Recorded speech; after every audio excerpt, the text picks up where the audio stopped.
इसमें मोबाइल भी कोई एक रीजन है क्या इनबैलेंस होने का? 11 बजे पहले तो कोई मोबाइल मुझे नहीं लगता कि छोड़ रहा होगा, चाहे किसी भी क्लास का हो।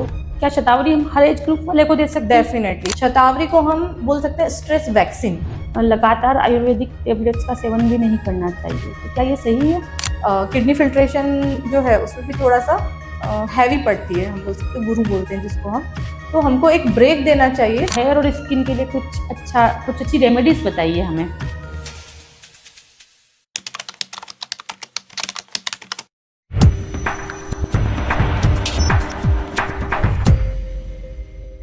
नमस्कार दोस्तों, स्वागत है आपका हमारे पॉडकास्ट में। मैं हूं बबीता भट्ट और आज हम बात कर रहे हैं वुमन एम्पावरमेंट में, बिल्कुल भी नहीं, मेरे सबसे फेवरेट टॉपिक हर्ब्स और उनके बेनिफिट्स में।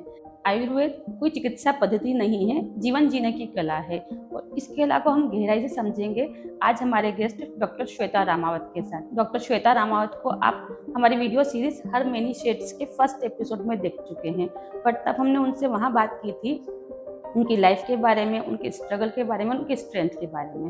बट आज हम उनसे आयुर्वेद की चिकित्सा पद्धति को गहराई से समझेंगे और जानेंगे। श्वेता मैम, स्वागत है आपका फिर से हमारे पॉडकास्ट में। Thank you so much Babita ji, मुझे दोबारा मौका देने के लिए कि मैं आयुर्वेद को सबको समझा सकूं, आयुर्वेद के बारे में बता सकूं। मैम, मेरा सबसे पहला क्वेश्चन ये होगा आपसे कि महिलाओं में भी कौन से हेल्थ इश्यूज सबसे ज़्यादा देखने को मिल रहे हैं और क्या इनका मेन रीज़न हार्मोनल इनबैलेंस है? हाँ, महिलाओं में अभी जो बहुत सारे कॉमन हेल्थ इश्यूज देखने को मिल रहे हैं उनमें हेयर फॉल है, ओबेसिटी है। अभी छोटी बच्चियां हैं उनमें भी अभी ओबेसिटी हो गई है। Overweight is different thing and obesity is different thing, ठीक है। पीसीओडी है, पीसीओएस है।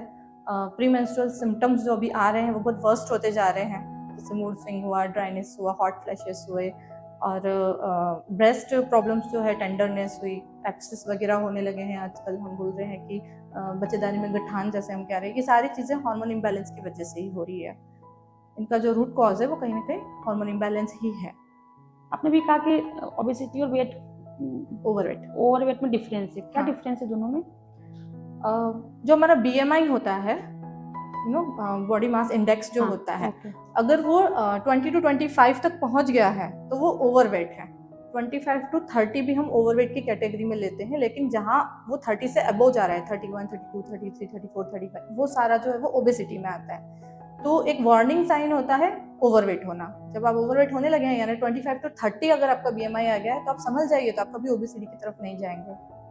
मेंस्ट्रुअल सर्कल से जुड़ी हुई समस्याएं होती है, इरेगुलर पीरियड, पीसीओडी, पीसीओएस या पीरियड्स के जो क्रैम्प आते हैं, तो आयुर्वेदा इन्हें किस दृष्टिकोण से देखता है? आयुर्वेदा हर डिसऑर्डर को दोषों का इम्बैलेंस बोलता है। दोष जो होते हैं हमारे 3, वात, पित्त और कफ, अगर ये सम मात्रा में है, अपना सही काम कर रहे हैं, तो हमारी बॉडी जो है वो हेल्दी रहेगी।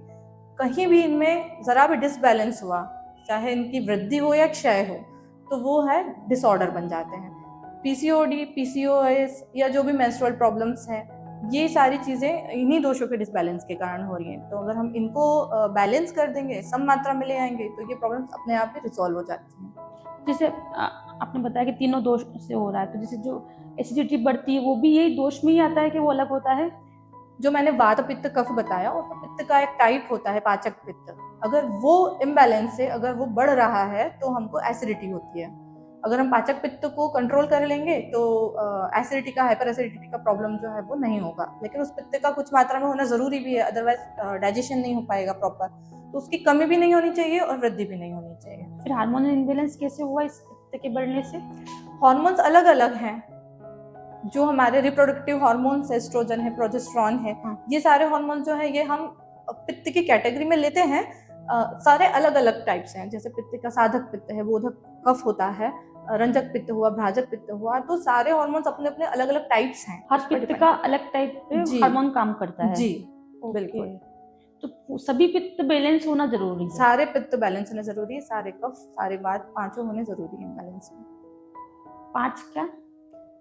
जैसे वात के 5 टाइप होते हैं, सभी के 5 टाइप? सभी के 5 टाइप हैं, और उन सबके जो काम होते हैं वो काम सारे उनको प्रॉपर वे में करने जरूरी है। अदरवाइज हम डिसऑर्डर मान सकते हैं, बॉडी में तुरंत शुरू हो जाते हैं। अभी जिस जो अपन हार्मोनल इनबैलेंस की बात कर रहे थे, इसमें मोबाइल भी कोई एक रीजन है क्या इनबैलेंस होने का? हाँ, मोबाइल रीजन है। जैसे हमने बोला रात किस लिए है, सोने के लिए है। क्यों? अंधेरा क्यों है? सोने के लिए। दिन क्यों सोने के लिए नहीं बनाया, रात ही सोने के लिए बनाई? क्योंकि जो हमारी पीनियल ग्लैंड होती है उसको अंधेरा चाहिए होता है, जो हेल्दी हार्मोन सीक्रेट करती है रात भर में। अंधेरा आपने लाइट बंद कर ली, लेकिन मोबाइल से तो आप लाइट डाल रहे हो। 11 बजे पहले तो कोई मोबाइल मुझे नहीं लगता कि छोड़ रहा होगा, चाहे किसी भी क्लास का हो, फीमेल हो मेल हो, बच्चे हो। 11 से पहले जैसे कि बहुत जरूरी है, 11 बजे पहले इसकी लाइट नहीं बंद होगी, चाहे सारी लाइट्स ऑफ हो जाए। एक बार करके देखिए, 10:30 के बाद में हमको ये नहीं चलाना है। ये लाइट जब बंद हो जाती है, जब अंधेरा हो जाता है ना, तो बॉडी में बहुत सारी रिपेयरिंग्स होती हैं, हॉर्मोन्स, उनका फ्लो प्रॉपर होता है। जब हम सुबह उठते हैं तो अपने आप हमको कई सारी चीजें, बीमारियां कम दिखती हैं। जैसे पेन कल हो रहा था सारा दिन, जब हम सो के उठे ठीक हो गया। रात में एसिडिटी थी, अभी ठीक हो गया। हेडेक हो रहा था रात में सोते टाइम, सुबह उठी हूँ ठीक हो गया। कैसे हुआ है? रिपेयरिंग हुआ है ना। तो जो पीनियल ग्लैंड है उसको अंधेरा चाहिए। तो मुझे लगता है सिर्फ रात ही नहीं, दिन में भी उसके रेडिएशन पे बहुत सारे सर्वे आ चुके हैं कि हमको इन रेडिएशन से दूर रहना ही है। उसको देखने से क्या होता है, हम मोबाइल देख रहे हैं, हमारी सोच तुरंत स्क्रॉल हो रही है। अभी हम खुश हुए एक रील देख के, प्रॉपर खुश नहीं हो पाया, हमको एक सैड रील दिख गया। वो भी नहीं कर पाया, एक जेलसी वाली रील दिख गई जिसको देख के हमको लग रहा है उफ। तो हमारे अंदर हम खुद इम्बैलेंस क्रिएट कर रहे हैं मोबाइल को देख के। तो मोबाइल डायरेक्टली इनडायरेक्टली हर तरह से इम्बैलेंस ही कर रहा है। अगर आप कोई हेल्दी चीज देख रहे हैं तो उसको थोड़ा कंटिन्यू देख लें, अगर अच्छा लग रहा है तो। हार्मोन्स बैलेंस करने के लिए कौन सी आयुर्वेदिक हर्ब्स इम्पोर्टेंट है? जैसे मैंने जो पढ़ा है अशोका, शतावरी या अश्वगंधा, तो यही है या और भी कोई हर्ब्स है इसके अलावा? अशोका, शतावरी हुआ और अपना अश्वगंधा हुआ, ये चीज़ें तो बिल्कुल कॉमन है, थंब रूल है। आपको आयुर्वेद का बिल्कुल नॉलेज नहीं है तब भी आप इन चीज़ों को ले सकते हैं, क्योंकि शतावरी तो हर एज ग्रुप में सभी के लिए फ़ायदेमंद है, बेनिफिशियल है। उसको तो हम स्ट्रेस वैक्सीन भी बोलते हैं। और जहाँ स्ट्रेस आया वहाँ हार्मोन भी डिस्टर्ब हो जाते हैं। इसके अलावा हम मोरिंगा ले सकते हैं, हम पम्पकिन सीड्स ले सकते हैं, हम सनफ्लावर सीड्स ले सकते हैं, और हींग हुआ, अजवाइन हुआ। ये चीज़ें बहुत ज़रूरी हैं, ये हमारे हार्मोन्स को भी कंट्रोल में करती हैं। क्योंकि हार्मोन्स जो फ्लो होते हैं बॉडी में, ब्लड के थ्रू फ्लो हो रहे हैं, उनमें भी ऑब्स्ट्रक्शन नहीं आना चाहिए। उसके लिए ज़रूरी है कि हमारा पाथवे बिल्कुल क्लियर हो, उसमें किसी भी तरह की रुकावट नहीं हो। और ये चीज़ें क्या करती हैं, जो भी इनडाइजेस्टेड चीज़ें हैं, एनवेलप हो रहा है, पूरा कवर हो रहा है, उन चीज़ों को हटा देती है, आवरण जिसको हम लोग बोलते हैं। तो फ्लो आराम से होगा, हार्मोन्स अच्छे से फ्लो होंगे और सारे हार्मोन जो है बराबर बैलेंस रहेंगे, कोई दिक्कत नहीं आती है उसमें। तो अशोका, शतावरी, अशोका हुआ, शतावरी, अश्वगंधा, मोरिंगा, पम्पकिन सीड्स, अजवाइन, हम तुलसी ले सकते हैं, वो भी इसके अंदर आती है। उससे भी हार्मोन्स बराबर बैलेंस में रहते हैं, दिक्कत नहीं आती उससे। बाकी हर हार्मोन हर एज ग्रुप में अलग अलग काम करता है। क्या शतावरी हम हर एज ग्रुप वाले को दे सकते हैं? डेफिनेटली शतावरी टीन एज में एंटीऑक्सीडेंट का काम करेगा, वो हमको देना ही है।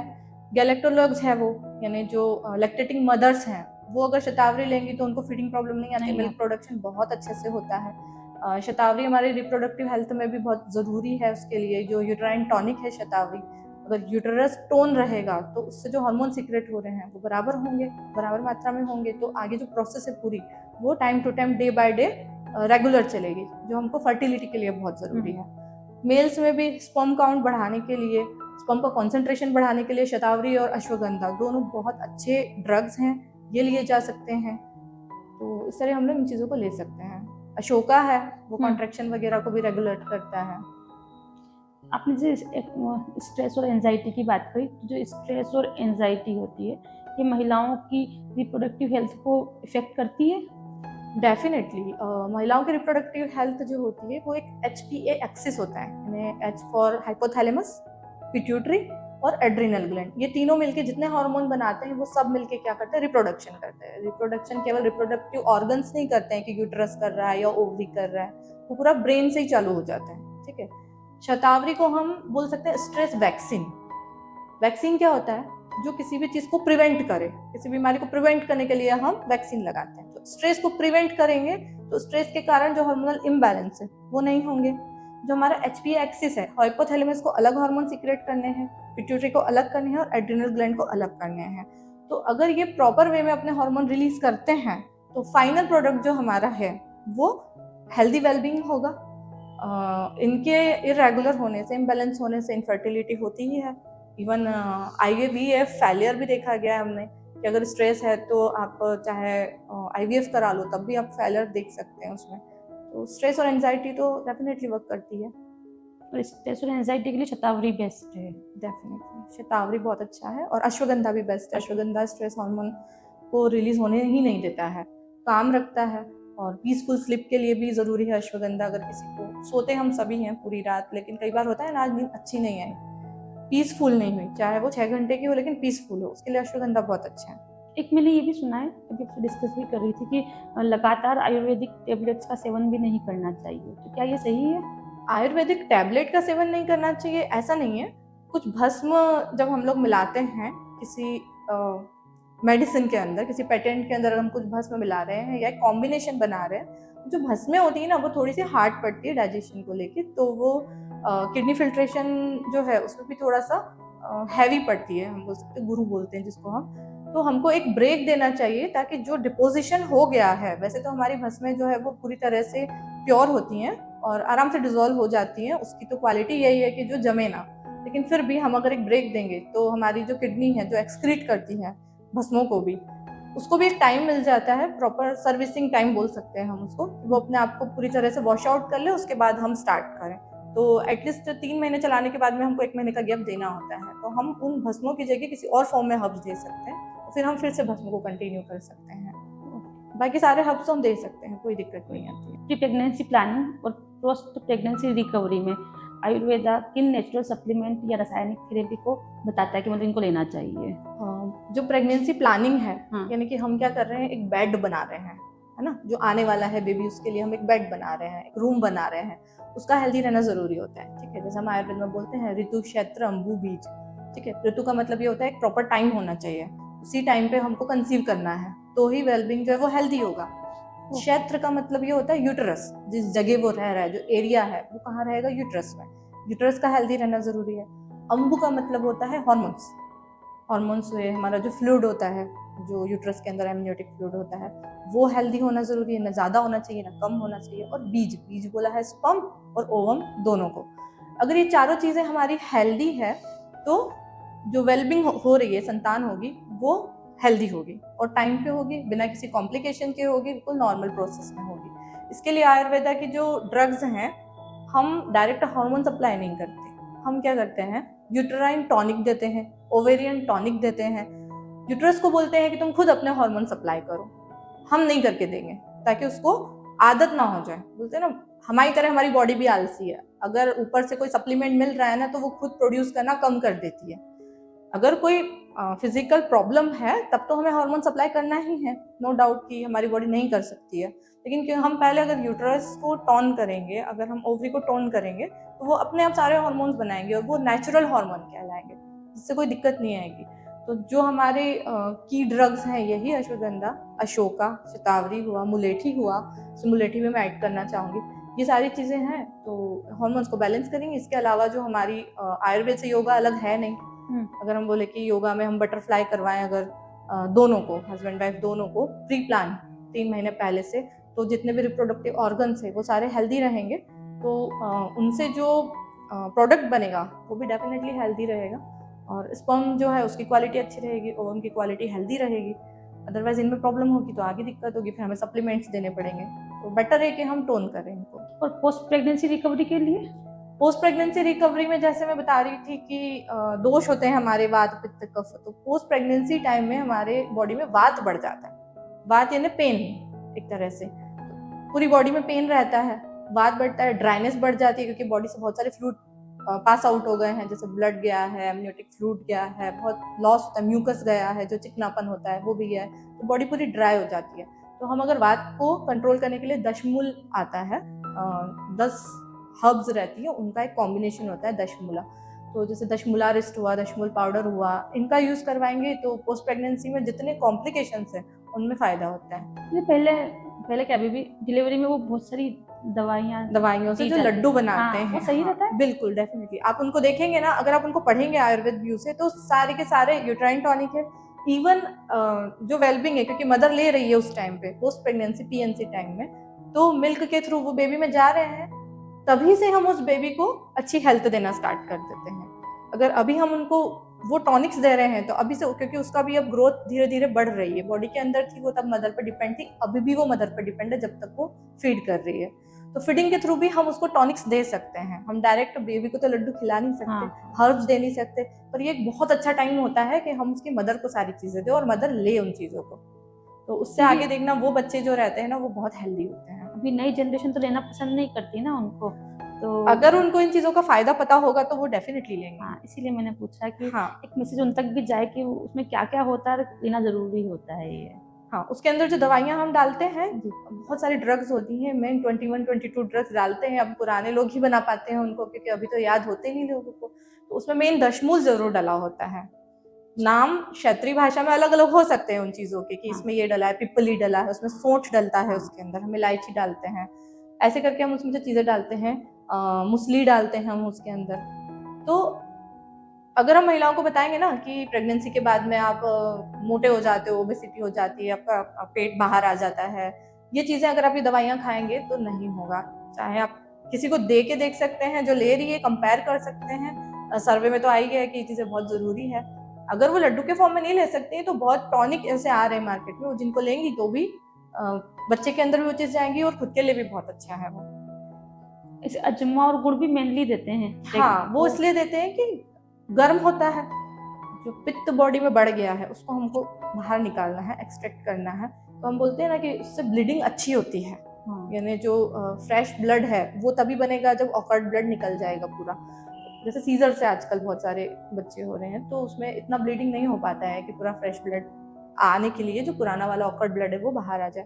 तो ये चीजें लेने से क्या होता है, वो ब्लड प्यूरिफाई हो जाता है जो है वो भी। अगर ब्लड प्यूरिफाई हो जाएगा तो उसके अंदर जो इम्प्योरिटीज है अपने आप खत्म हो गई हैं, तो हार्मोन्स भी बैलेंस में रहेंगे। जैसे मैंने बताया, हार्मोन्स को रुकावट नहीं चाहिए होती है फ्लो होने के लिए, तो वो जरूरी है उसके लिए। लेकिन सारी चीजें जरूरी, जो बनाए गए रिचुअल्स है ना वो बहुत सोच समझ के बनाए गए हैं। तो जैसे ये अजमा और गुड़ नॉर्मली भी लोग ऐसे भी ले सकते हैं ताकि बिल्कुल ले सकते हैं, पर वो सीजन का भी मैटर करता है। जैसे सीजन भी ऐसे रहते हैं कि नेचुरली भी कभी कभी बात पित्त कफ गड़बड़ रहते ही रहते हैं। जैसे अभी जो सीजन चल रहा है, जो बसंत ऋतु चल रहा है, इसमें कफ बढ़ा हुआ है, सबको गले में कुछ ना कुछ फील हो ही रहा है कि हाँ हमको लग रहा है कुछ कफ बढ़ा हुआ है। ऐसे टाइम पे वो चीज आप लो, लेकिन जब पित्त ऑलरेडी बढ़ा हुआ है तब हम गुड़ देंगे तो दिक्कत आएगी। तो कौन सी सीजन में क्या कैसे बढ़ा रहता है मैम, ये जो आप बता रहे दोष जो जैसे मैं बता रही थी कि वात, जो वर्षा ऋतु होती है, बारिश का टाइम होता है, उसमें वात बढ़ा हुआ होता है। और वात को कम कैसे करते हैं, तेल से। जब भी आपने देखा कहीं पेन हो रहा है तो हम बोलते हैं तेल की मालिश कर लो। तेल करता है वात को बैलेंस।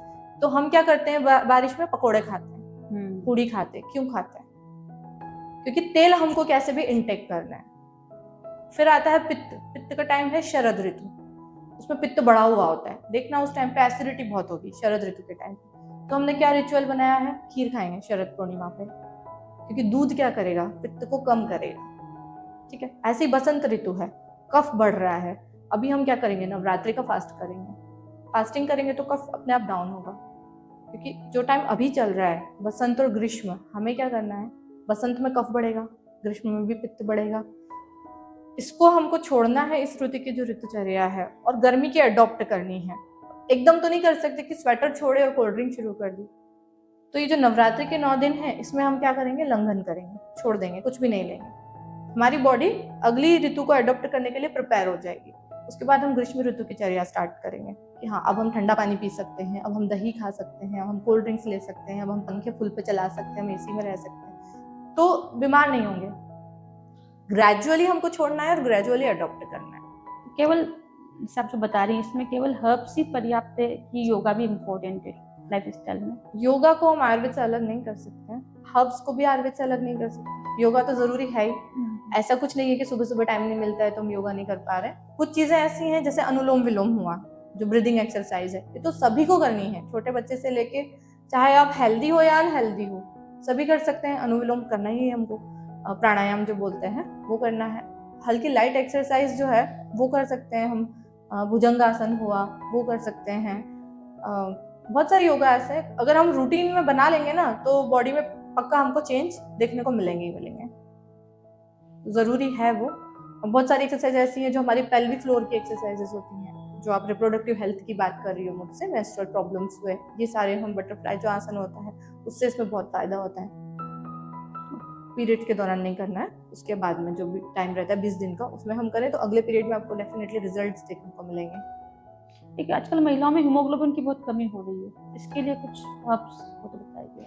हीमोग्लोबिन की कमी हो रही है, जबकि अवेयरनेस है कि हमको ये चीज़ लेने से आयरन मिलेगा, ये चीज़ लेने से आयरन मिलेगा, हम ग्रीन लीफी वेजिटेबल्स लें या स्प्राउट्स लें, हमको आयरन मिलेगा। इसलिए खाली आयरन लेना काफ़ी नहीं है, उसके साथ हमें पता है कि आयरन का एब्जॉर्प्शन विटामिन सी के साथ होता है। तो आप जब भी कोई ग्रीन वेजिटेबल्स या ये लें तो विटामिन सी रिच डाइट लें, नींबू डाल लें, आंवला लें। उसके साथ जब हम आयरन लेते हैं ना तो वो जल्दी एब्जॉर्ब होता है और बॉडी में भी स्टोर रहता है। गवर्नमेंट भी जो आयरन सप्लाई करती है टैबलेट, उसके साथ में विटामिन सी वाला जो फूड होता है मिड डे मील में, वो ज़रूर देती हैं उस दिन, ताकि आयरन का एब्जॉर्प्शन बहुत अच्छे से हो। जैसे मेनोपॉज के दौरान मूड स्विंग होता है, हॉट फ्लैशेस होते हैं, जॉइंट पेन होते हैं, तो इसके लिए में आयुर्वेद में क्या बताया गया है, कौन सी हर्ब्स इम्पोर्टेंट? बॉडी में चेंजेस आ रहे हैं तो हम उन्हें रोक नहीं सकते कि हम मूड स्विंग्स को रोक लेंगे या ड्राइनेस को रोक लेंगे, हॉट फ्लशेस को रोक लेंगे, लेकिन हमारी बॉडी को इतना प्रिपेयर कर सकते हैं कि उन चीज़ों का हम पे इफेक्ट ना आए, मूड स्विंग्स हो और तुरंत हम उनको कंट्रोल कर पाए। तो इसके लिए मेडिटेशन से बेस्ट तो कुछ है नहीं। सुबह सुबह अगर आप मेडिटेशन करेंगे तो आप प्रिपेयर रहेंगे आगे के लिए। योगा हुआ, जो हमने बोला अशोका, अशोका क्या करता है, यूट्राइन टॉनिक है। यूटेरस में जो स्वेलिंग आ जाती है, इन्फ्लेमेशन हो जाता है, कॉन्ट्रैक्शंस जो होने लगते हैं, उनको रेगुलेट करता है, क्योंकि होना भी ज़रूरी है, एकदम बंद भी नहीं कर सकते। जो कॉन्ट्रैक्शंस है उनको बैलेंस करके चलता है। तो ये हर्ब्स हम ले सकते हैं। बाकी योगा और मेडिटेशन से हम जो प्री मेंस्ट्रुअल जो सिम्टम्स होते हैं उनको कंट्रोल किया जा सकता है। हाँ मैम, आप महिलाओं को जैसे जो दिनचर्या और ऋतुचर्या दोनों के बारे में क्या सलाह देंगी? दिनचर्या का तो ये है कि जो रेगुलर चलता रहे, दिने दिने परिचर्या, दिनचर्या दिने दिने ने जो आज किया है वही हमें कल करना है, वही हमें परसों करना है। ये मैं नहीं कह रही हूँ कि ब्रह्म मुहूर्त में ही उठना है, कि 4:30 पे उठना है, नहीं उठना है। अगर आज आप 6 बजे उठी हो, कल भी आप 6 बजे उठो, परसों भी आप 6 बजे उठो, यानी आपका जो रूटीन है वो एज इट इज कंटिन्यू वही रहना चाहिए। आपने 10 बजे आज खाना खाया, आप कल भी 10 बजे खाना खाएं, परसों भी 10 बजे खाने खाने की कोशिश करें। तो जो मैं बोल रही हूँ दिने दिने परिचर्या, दिनचर्या, यानी डेली लाइफ, डेली रूटीन जो है वो एज इट इज बना रहना चाहिए, क्योंकि बहुत सौ के लिए पॉसिबल नहीं है कि वो सुबह 9 बजे खाना खा लें, पर आप आज जो कर रहे हैं वो कल भी करें उसको कंटिन्यू, ये जरूरी होता है। और ऋतुचर्या? ऋतुचर्या जैसा मैंने बताया, हमारी 6 ऋतुएं हैं, वर्षा, शरद, हेमंत, शिशिर, वसंत, ग्रीष्म। हर ऋतु में अलग अलग परिचर्या बताई गई है। वो काम हम उस ऋतु में ही करें तो ज्यादा अच्छा है। जैसे हम बोले, मैं बोल दूं अभी कि दिन में सोना बिल्कुल अलाउड नहीं है, ऐसा नहीं है। आयुर्वेद में लिखा है कि ग्रीष्म ऋतु में आपको दिन में 45 मिनट सोना ही है। शायद दिन में सोने वाले खुश होंगे ये सुन के। तो ग्रीष्म ऋतु में अगर आप नहीं सोएंगे तो नुकसान है। बसंत ऋतु में जब कफ बढ़ रहा है तब आप दिन में सोएंगे तो वो गलत हो जाएगा। तो अभी ठंड में सोने वाले दुखी हो जाएंगे। बिल्कुल ठंड में नहीं सोना है दिन में, क्योंकि ऑलरेडी बॉडी आलसी हो रही है, ऑलरेडी कफ बढ़ रहा है। आप और दिन में सोएंगे तो क्या होगा, पेट की अग्नि वैसे ही डाउन चल रही है, मंद चल रही है। और ठंड में आप खा क्या रहे हैं, हैवी चीजें खा रहे हैं, जैसे घी ले लिया, काजू बादाम, ड्राई फ्रूट्स ले रहे हैं और खा के और फिर रजाई में बैठे हैं, दिन में भी सो रहे हैं। नहीं, ठंड में हमें एक्सरसाइज करना है, योगा करना है, वॉक करना है, क्योंकि ठंड में तो प्रिकॉशन बहुत इजी है। आपने वुलन्स डाले और शुरू हो जाओ, जो करना है वो कर सकते हो, आप वॉक कर सकते हो, एक्सरसाइज कर सकते हो। खाने पीने में हमें मीठा कम खाना है ठंड में, वो कफ को बढ़ाएगा। हमें तीखा खाना होता है, इसीलिए हम बोलते हैं ना चाय में भी अदरक डाली जाती है तो वो सूदिंग लगती है, पर हम वो चीज़ सिर्फ मॉर्निंग में अप्लाई कर रहे हैं और दिन में हम कफ वाली चीज़ें ले रहे हैं, वो गलत हो जाता है। उतना नहीं करना है। हर ऋतु की परिचर्या अलग अलग है, उसको एक हम बहुत ब्रॉड लेवल पे समझने की जरूरत है और उसको फॉलो करेंगे तो उस ऋतु में होने वाली जो बीमारियां हैं वो नहीं होंगी। जैसे कुछ ऋतुओं में क्या खाना चाहिए, क्या नहीं खाना चाहिए, फिक्स होता है ना मैम? बिल्कुल फिक्स होता है। जैसे बसंत ऋतु है, मैं बोल रही हूँ कफ बढ़ रहा है ना, तो उसमें हमको ऐसी चीजें लेनी है जो कफ को कम करे। आज नवरात्रि का पहला दिन है, हमने आज क्या लेना चाहिए था सुबह हमको, नीम के पत्ते, काली मिर्च और लौंग, ठीक है, ये डालना चाहिए था उसके अंदर। अगर हमने लिया है तो वो क्यों बनाया गया है, कुछ सोच के बनाया गया कि सुबह सुबह ही आपका जो कफ है उसको आप वहीं से शुरू करो कम करना, उसके बाद आप फास्टिंग करोगे, लंघन करोगे। तो जो हमने इकट्ठा कर लिया है ना, अभी ठंड जो गई है उसमें जो रॉ मटेरियल बॉडी में इकट्ठा हो गया है, बॉडी उसको डाइजेस्ट कर लेगी एटलीस्ट। उसके बाद फिर हमको, क्योंकि आगे ठंडी चीजों की जरूरत पड़ेगी गर्मी में, तो फिर अगर हम दोनों चीजें मिक्स कर देंगे ना तो हमारा कफ बढ़ जाएगा, जो वेट भी बढ़ाएगा, हार्मोन्स बढ़ाएगा, बॉडी में एक कवरिंग बना देता है, फिर वो एक लेयर बना देता है, जिससे फिर आप कोई दवाई भी लेंगे तो वो भी असर नहीं करती है। जैसे हम लोग बोलते हैं ना, अगर कोई ब्यूटी प्रोडक्ट लगाना है पहले स्क्रब करिए, उसके बाद लगाइए तो असर होगा। ये नहीं कि आप डर्टी फेस पे ही सारा लगा रहे हैं, कर रहे हैं। बिल्कुल बॉडी का भी ऐसा ही है, एक सर्विसिंग पीरियड है, जो ऋतु संधि होती है, यानी जो 2 ऋतुओं के मिलने का जो टाइम होता है, उस टाइम में आपको बॉडी की सर्विसिंग जरूरी है। एक 2 या 3 दिन का लंघन कर लीजिए। लंघन का मतलब ये नहीं कि भूखे प्यासे ही रहना है। आप ऐसी चीजें लीजिए जो उस ऋतु के अकॉर्डिंग, जो आने वाली ऋतु है और जो चली गई है उनके अकॉर्डिंग जो चीजें होनी चाहिए। जैसे अभी गर्मी आने वाली है, लेकिन गया क्या है, ठंड गया है, तो हमको तीखी चीजें लेनी है, कड़वी चीजें लेनी है, सौंठ वगैरह जो अभी कंटिन्यू रखना है, एकदम से बंद नहीं करना है। ऐसी बारिश में, वर्षा ऋतु में जो है हमको शहद लेना बहुत जरूरी है। शहद क्या रहता है, वात को भी कम करता है, पित्त को भी बराबर करता है, कफ को भी बराबर करता है। शहद बहुत अच्छी चीज होती है जो हमको शायद हर ऋतु में लेना चाहिए, लेकिन वर्षा में स्पेशली लेना चाहिए पानी में डाल के।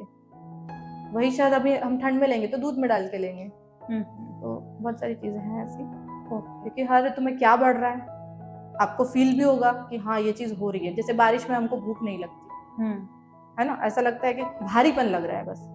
इसीलिए बारिश में क्या है, त्योहार कम होते हैं, रक्षाबंधन के अलावा ज्यादा कुछ होते नहीं, लेकिन व्रत रहते हैं। जैसे सावन पूरा, वो इसीलिए बनाया है क्योंकि आपकी अग्नि वैसे ही मंद है।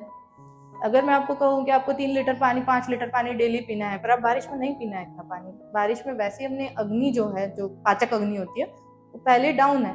हम और पानी पिए जा रहे हैं, और पानी पिए जा रहे हैं, तो वो और मंद हो जाएगी।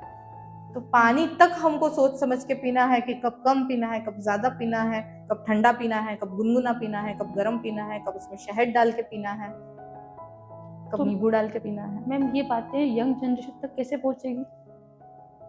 आपने तो पढ़ रखा है इसलिए आपको सब पता है जी आप मुझे बता रहे थे, आज मुझे पता चल गया। बिल्कुल, जो सुन लेंगे उनको पर सब तक कैसे पहुंचेगा? ठीक है। अब नहीं पहुंच रही है, कोई बात नहीं। हमारे जो फेस्टिवल्स है ना, हाँ आप उनमें बराबर शामिल हो। उन फेस्टिवल्स में जो चीजें बनाई जाती है ना, जैसे अभी आपने देखा होगा हमारा जो क्षेत्रीय पर्व आया था, शीतला सप्तमी, हाँ हमने क्या किया, रात में ठंडा खाना बनाया, हाँ अगले दिन उसको पूरा वही खाया। हाँ उसके बाद क्यों बनाया ये नियम कि ये आखिरी दिन है ठंडा खाने का, जितना ठंडा खाना है एक दिन पुराना आज खा लो। गर्मी आ रही है, खराब हो जाएगा, स्पॉइल हो जाएगा, बंद। जितना आज तुम सिर्फ ठंडा खाओ, नहीं खाओ गर्म, मन भर के जी भर के खा लो सिर्फ ठंडा खाना। तो अगर ज्ञान नहीं है ना, तो हमको जो परंपराएं हैं उनको कंटिन्यू रखना चाहिए। बहुत सोच समझ के बनाए गए हैं सारे फेस्टिवल, तो आप उतना तो कर सकते हैं। तो हमारे पूर्वजों ने वो फेस्टिवल हमारी दिनचर्या को देखकर बनाया है, बिल्कुल। ऋतुचर्या को देखकर ऋतुचर्या को देखकर बनाया है, दिनचर्या को देखकर बनाया है, हर हम्म। मौसम के हिसाब से। अभी जैसे ओवरवेट बहुत बड़ी प्रॉब्लम है, उसके लिए आपको क्या करना चाहिए? डाइट कैसी लेनी चाहिए, लाइफस्टाइल कैसी होनी चाहिए, और कौन सी हब लेनी चाहिए, बताइए मुझे। ओवरवेट जैसा मैंने बताया वार्निंग साइन है। अगर आप यहाँ नहीं संभले तो आप ओबेसिटी की तरफ चले जाएंगे, ठीक है। ओवरवेट में ही हम रुक जाएं, यानी जो मैंने बताया BMI 25 to 30 हो रहा है उस टाइम पे। वेट क्यों बढ़ता है? जब हम कैलोरी ज्यादा ले रहे हैं और बर्न कम कर रहे हैं, यही एक कारण है। कैलोरी ज्यादा ले रहे हैं, बर्न कम कर रहे हैं। जो चीजें हम खा रहे हैं उनसे कितना कैलोरी मिल रहा है, मैदा ले रहे हैं, चीज ले रहे हैं, बर्गर ले रहे हैं, ये सारी चीजें ले रहे हैं, लेकिन क्या हम उसके बराबर बर्न करने जितना काम कर रहे हैं? फिजिकल एक्टिविटी कर रहे हैं, मेंटल एक्टिविटी कर रहे हैं? अगर नहीं कर रहे हैं, हमारे रूटीन में है ही नहीं ऐसी एक्टिविटी कि हमको कोई लेबर का काम नहीं है, हमारे घर में मैड आते हैं, तो हम करें क्या? आप एक्सरसाइज कीजिए, आप योगा कीजिए, प्राणायाम कीजिए, वॉक कीजिए। मॉर्निंग वॉक और इवनिंग वॉक को तो बिल्कुल अपने रूटीन में शामिल कर लीजिए।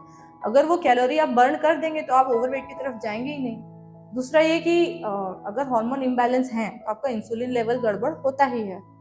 इंसुलिन गड़बड़ होगा तो वेट बढ़ेगा, शुगर आपकी बॉडी में बढ़ रहा है, क्योंकि आप बोलेंगे कि मैं तो कुछ मीठा खाती नहीं हूँ, मैं कुछ हैवी लेती नहीं हूँ, फिर भी ओवरवेट हो रही हूँ। वो हार्मोन इम्बैलेंस की वजह से भी होता है। तो जैसा बताया मैंने, जितने भी हमारे की इंग्रेडिएंट्स हैं वो सारे हमको अपने कैसे भी करके अपने रूटीन में शामिल करने पड़ेंगे, टॉनिक की तरह लेने पड़ेंगे। ये भी डाइट ही है। मैं शतावरी, अशोका, इन चीज़ों को हर्ब्स या मेडिसिन नहीं बोलूँगी, वो भी एक डाइट ही है, आप उसको किसी भी तरह ले सकते हैं। जैसे मैंने बताया था आपको आज सुबह भी कि मोरिंगा है, मोरिंगा लीव्स है, आप उसका पाउडर जो रहता है वो मिलता है मार्केट में। बच्चे माचा पीना पसंद करते हैं, कोल्ड ड्रिंक पीना पसंद करता है, बटर मिल्क में उसको डिजोल्व करो आधा चम्मच, और हर एज ग्रुप की लड़कियां उसको लेना स्टार्ट कर दें। जैसे B12 रिच है, वो बहुत सारे उसमें सेपोनिन वगैरह है जो हमारे हार्मोन्स को बैलेंस करता है। और इसके अलावा प्रोटीन बहुत अच्छा है उसके अंदर। जो अंडरवेट लड़कियां हैं वो भी एक प्रॉब्लम ही है ओवरवेट के साथ साथ, कि हमें तो सब कुछ खाते हैं फिर भी हम लोग को अच्छा नहीं लग रहा है, इन्फिनिटी फील होती है उनको अगर बॉडी ग्रोथ उनकी प्रॉपर नहीं है, तो वो भी मोरिंगा ले सकती हैं। ये मैं नहीं कहूंगी कि ओवरवेट वाले मोरिंगा नहीं ले सकते कि वो उनका वेट बढ़ जाएगा, ये बैलेंस करेगा, ठीक है। तो ये चीज़ हम ले सकते हैं। पम्पकिन सीड्स हुआ, सनफ्लावर सीड्स हुआ, ये सारी चीज़ें हमारे हार्मोन को बैलेंस करेंगी। इंसुलिन लेवल बैलेंस होगा। इंसुलिन भी हार्मोन ही है, हार्मोन्स केवल वही नहीं होते हैं जो हम लोग बात कर रहे हैं कि रिप्रोडक्टिव हार्मोन्स होते हैं, उनको भी मैनेज करेगा। एक कोई डाइट बताइए मैम जो हर एज के लेडीज को फॉलो करना चाहिए, यंग को भी, pre menopause, menopause, post menopause age जो भी हो उसको फॉलो करना चाहिए। ओके, मॉर्निंग रूटीन हमारा स्टार्ट होता है, गुनगुने पानी से शुरू किया हमने।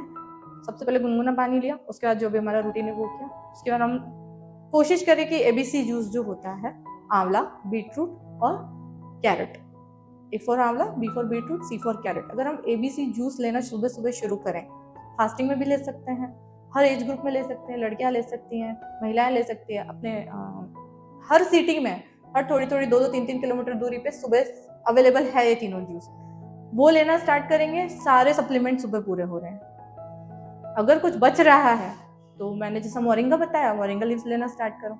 वॉक आप कर ही रहे हो, मॉर्निंग वॉक कर रहे हैं, रास्ते से तुलसी के पत्ते तोड़ लिए, 5 पत्ते चबाते हुए निकल लिए, ये करना है हमको। अगर हम ड्राइव कर रहे हैं, फेस कवर है, आप एक छोटा सा फेस योगा कर सकते हो। जस्ट आप गाड़ी चला रहे हो, इतना एक्सरसाइज करो, आपके फेस की सारे एक्सरसाइज हो जाएगी, ब्लड फ्लो फास्ट हो जाएगा। इसके लिए अलग से टाइम देने की जरूरत नहीं है। मैंने अपने पिछले पॉडकास्ट में भी बताया था, टाइम को चुराना पड़ता है, तो हमको टाइम चुराने की जरूरत होती है। ये नहीं कि अभी मुझे बच्चे को छोड़ने जाना है या मुझे मार्केट जाना है, शॉपिंग करना है, कवर किया फेस, आप अपना फेस योगा चालू रखो, आपको बात नहीं करनी है किसी से, आप इतना कर सकते हो। ओके, खाना बना रहे हो आप, आई की सबसे बेस्ट एक्सरसाइज क्या है? पास देखना है और सबसे दूर देखना है, जितना दूर आप देख सकते हो, इससे आपका चश्मा भी उतर जाता है। कई केसेस में ऐसा देखा। हम रोटी बना रहे हैं, उसके बाद हम दूर देख रहे हैं, बना रहे हैं, दूर देख रहे हैं, ये आई एक्सरसाइज हो गई। विदिन 30 सेकेंड में आप बहुत सारी चीजें कर सकते हो। तो कहने का मतलब ये है, अगर आप दिने दिने परिचर्या करेंगे, यानी इन चीजों को रेगुलर बेसिस पे करेंगे, तो आपको 100% बेनिफिट होगा। क्या शामिल किया हमने? गर्म पानी मॉर्निंग में, ABC जूस किया, हमने वॉक किया, मॉर्निंग वॉक किया, हमने तुलसी की लीव्स लिया, हमने मोरिंगा लिया, बटर मिल्क में डाल के ले लो, दही, दूध, इसको इंक्लूड करना बहुत जरूरी है, जब टाइम मिले तब ले लो। कुछ लोग कहते हैं ना, मैं चाय पीती हूँ, दूध नहीं पीती हूँ, सिर्फ पत्ती तो आपको एक्सक्लूड करनी है क्या? वो कोई अलग से कोई चीज़ तो है नहीं है, वो डाल लेना है। ग्रीन टी, ये चीज़ें होती हैं। तो अगर आप रूटीन बनाएंगे ना, तो रूटीन कंटिन्यू होना चाहिए, जितना आपसे हो सके। उसको टेंशन लेके नहीं करो, नहीं वो एक अलग से स्ट्रेस क्रिएट कर देगा। आपको चिड़चिड़ा नहीं होना कि अरे आज मैंने ABC जूस नहीं पिया था। अगर हैबिट होगी, अपने आप हो जाएगा। क्या दूध डेली घर में नहीं आता? कभी ऐसा हुआ है कि आज घर में सबको चाय पीनी है और दूध नहीं आया? कैसे अवेलेबल हो रहा है सालों से हर घर में, चाहे वो मिडिल क्लास हो, अपर क्लास हो, सबके यहाँ। तो ABC जूस के लिए भी आप कहिए ना, डेफिनेटली अवेलेबल करिए, आपको हो जाएगा। एक बार रूटीन बना लेंगे ना, सबकी आदत हो जाएगी, और जब उसके बेनिफिट आप में दिखेंगे ना, तो घर के और लोग भी उसको अडॉप्ट कर लेंगे। आयुर्वेदिक प्रोडक्ट का इस्तेमाल शहर में ज़्यादा हो रहा है, गांव में ज़्यादा हो रहा है? क्योंकि आप दोनों जगह काम कर रही हैं, आप ज़्यादा अच्छे से बता पाएंगे इस बात को। जैसा मैंने बताया, जो रिचुअल्स हैं वो गांव में ज़्यादा फॉलो हो रहे हैं। फेस्टिवल्स आज भी गांव में ट्रेडिशनल तरीके से मन रहे हैं। हम क्या कर रहे हैं, जो चीज़ें बनाने को बोली गई हैं इस फेस्टिवल पे, हमने उसको स्किप कर दिया। नहीं, ये कौन खाता है, हम ये बनाते हैं, चलो। वो लोग ऐसा नहीं कर रहे हैं। वो लोग अभी भी वैसे ही पुराने फॉलो करते आ रहे हैं, टाइम टू टाइम सारी चीज़ें कर रहे हैं। तो उनमें से गिनी चुनी 2-3 बीमारियां, इसके अलावा तो वो लोग हेल्दी भी हैं, प्रॉपर उनको पावर है सब में अच्छे से, और वहाँ की बच्चियों में भी कम प्रॉब्लम्स चल रही हैं। महिलाएं, हम 50 के बाद जो फील कर रहे हैं, वो वहाँ 70 के बाद फील कर रहे हैं। हम जिन चीज़ों को लेके इनकैपेबल अभी से हैं, वो 20 साल बाद होते हैं इनकैपेबल उसको लेके। तो वो लोग ज़्यादा सही लाइफस्टाइल जी रहे हैं। वो लाइफस्टाइल का डिसीज भी कम है, डिसीजेस कम है उनको। ओके। जो एजिंग वाली डिसीजेस है वो तो सभी को होनी है, वो लोग सिर्फ उसी से ज़्यादा ग्रस्त है। बाकी तो मुझे लगता है कि डेली लाइफ जो रूटीन है उनका बहुत अच्छा है, उसकी वजह से वो लोग ज़्यादा हेल्दी हैं अपने से। मैम, हेयर और स्किन के लिए कुछ अच्छी रेमेडीज बताइए हमें। हेयर और स्किन के लिए रेमेडी, ऐसी कोई थम रेमेडी नहीं है जो सब पे काम करे। सबके बालों का टेक्सचर अलग है, सबकी स्किन अलग है, ड्राई है, मॉइस्ट है, ऑयली है। तो हेयर्स का भी ऐसा ही है, किसी के ड्राई हेयर से सिल्की है, सबको अलग अलग। किसी को हेयर फॉल की समस्या है, किसी को हेयर ग्रोथ चाहिए होती है, डेंड्रफ है, तो सबका अलग अलग है। लेकिन एक जो नॉर्मल है हेयर्स के लिए, सबसे अच्छा हमारा मेथी दाना है। हम उसको रात को सोक करेंगे, उसके साथ में हम 1-2 लौंग डाल लेते हैं, जो एंटी इन्फ्लामेटरी, एंटीसेप्टिक होता है, यानी अगर कुछ गंदगी है बालों में जिससे डेंड्रफ हो रहा है तो उसमें फायदा करेगा। रात में हमको कुछ नहीं करना है। 1 चम्मच मेथी दाना, 4-5 लौंग डाला और कलौंजी 1 चम्मच डाल दिया। मॉर्निंग में हमको उसी पानी को बॉयल करना है, उसमें कड़ी पत्ता डाल लेना है। जब हम उसको छानेंगे, सिर्फ 1 या 2 उबाल लाना है 2-3 मिनट के लिए, उसको छानेंगे तो जो सिरम बनेगा, अगर हम उसको स्प्रे करते हैं बालों में डेली, हेयर वॉश की भी ज़रूरत नहीं है, उसके बाद कोई स्मेल नहीं होती है उसमें, तो हेयर ग्रोथ भी होगी, हेयर फॉल तुरंत रुक जाएगा। अगर किसी को हेयर फॉल हो रहा है और अगर वो ये सिरम आधे घंटे पहले लगा के फिर हेयर वॉश करेगा, तो उसको वैसे ही रिजल्ट दिखेगा कि आज हेयर फॉल जो कम हुआ है। इसके अलावा वो जो पेनिट्रेट अच्छे से हो जाएगा जब हम उसको गर्म पानी में करेंगे तो ये हेयर्स के लिए बहुत अच्छा है। इसके अलावा स्किन, कोई भी चीज़ हम अप्लाई करें उसके पहले ज़रूरी है कि क्लियर हो। अगर ये वॉल है तो मुझे डिज़ाइन बनाना है, तो मैं चाहूँगी पहले मैं एक बेस जो है वो क्लीन रखूँ, ताकि मेरी जो भी आकृति बनेगी वो अच्छी उभर के आए। तो पहले हमको फेस को क्लीन करना ज़रूरी है।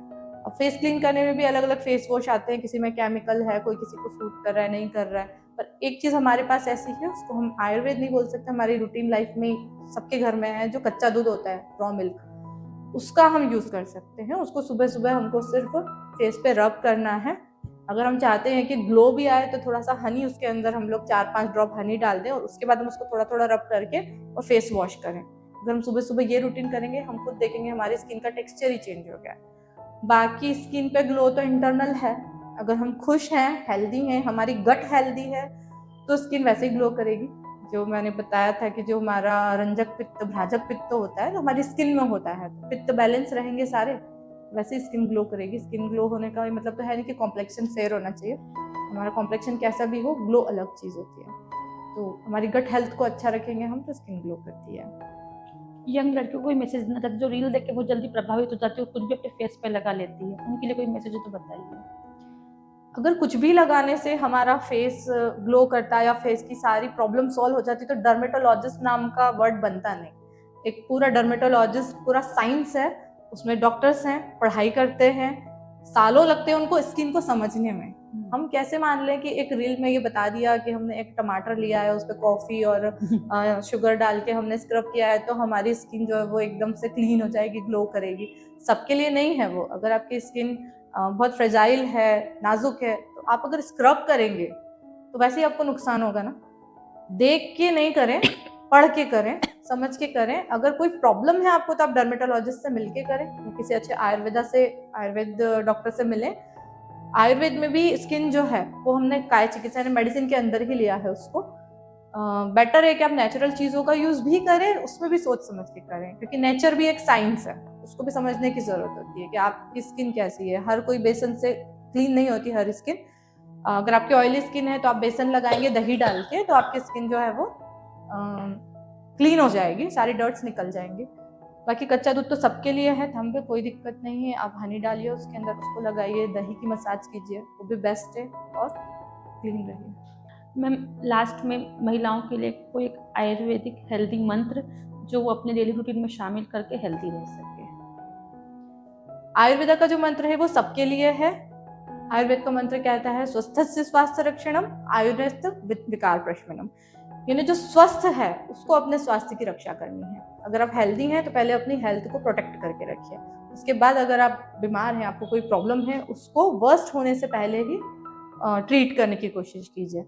होम रेमेडीज से कीजिए। अगर आपको वार्निंग साइन मिल रहे हैं, आप पहले होम रेमेडीज शुरू कीजिए। सबको पता होता है कि गलती कहाँ हो रही है। अगर आपको कोई प्रॉब्लम चल रही है, डाइजेशन प्रॉब्लम है, तो आपको पता होगा कि आपने गलती कहाँ की है, पहले आप उसको सुधारिए। बाकी योगा को शामिल कीजिए, मेडिटेशन को शामिल कीजिए अपनी डेली लाइफ में, और ABC जूस को शामिल कीजिए। Thank you so much Shweta ma'am, इतनी बातें हमसे करने के लिए, इतनी जानकारी हमको देने के लिए। और मुझे पूरा विश्वास है कि आपको सुनकर हमारी जो व्यूअर्स महिलाएं हैं जो स्पेशली, वो डेफिनेटली अपनी लाइफस्टाइल में सुधार करेंगी और हेल्दी होंगी। देखिए, आयुर्वेद कोई ट्रेंड नहीं है, ये एक पद्धति है।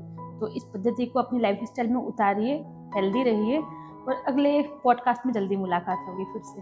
Thank you so much.